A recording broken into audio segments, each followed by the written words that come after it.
Joe Biden is slated to give his first official State of the Union address tonight. He gave an address to the joint session of Congress shortly after his election in 2021. But this is his first official State of the Union. And were he an honest man, it would sound like the beginning of Terry Crews's address in Idiocracy.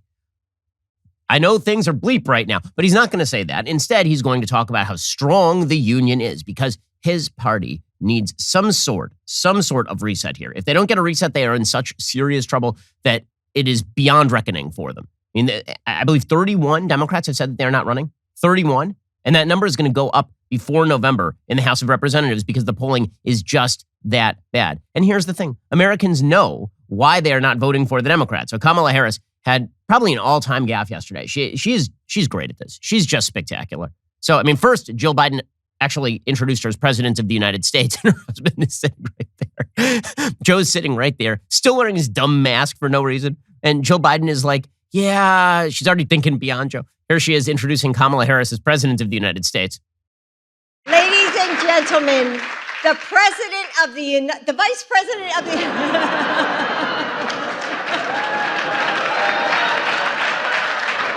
Yeah, everybody knows. I just said that to make you laugh. The Vice President of the United States, Kamala Harris. Then Kamala Harris gets up there and she does what she does best. Babble nonsensically and giggle idiotically. She is the treasure, is Kamala Harris. So she said the quiet part out loud yesterday, which is that all the bad stuff that's happening, that's our fault. So here's what she said yesterday. As we all know, elections matter. And when folks vote, they order what they want. And in this case, they got what they asked for. Yep. I went off script a little bit. She realized I shouldn't have said that. That's now going to be in every campaign commercial for every Republican for the rest of this election cycle. People got what they asked for. Yep. High inflation, war abroad, a disintegrating social fabric. Yeah, that's what they got, what they asked for. According to the New York Times, Democratic governors are now looking to Joe Biden for a political reset. They met in Florida, which is hysterically funny. So they jet-setted over to the state that they hate the most, the hellscape run by Ron DeSantis. By the way, a hellscape from which they basically pulled all their money because they're looking at the polling data in Florida and they know that Ron DeSantis is easily going to win re-election. According to the New York Times, Democratic governors and their allies are expressing deep anxiety about the political conditions facing their party as President Biden's approval rating slumps in a year when 36 governorships are on the line, including in some of the nation's most important battleground states. At a weekend fundraising retreat in South Florida, several governors, candidates for governor, and donors acknowledged voters' frustration with the lingering pandemic was damaging the party more than expected. They hoped that Mr. Biden's State of the Union address might serve as a pivot point. Yeah, because that's what Joe Biden is great at, is pivoting. Actually, he's more like Ross in the stairwell on Friends trying to shove that couch up the stairwell. Pivot.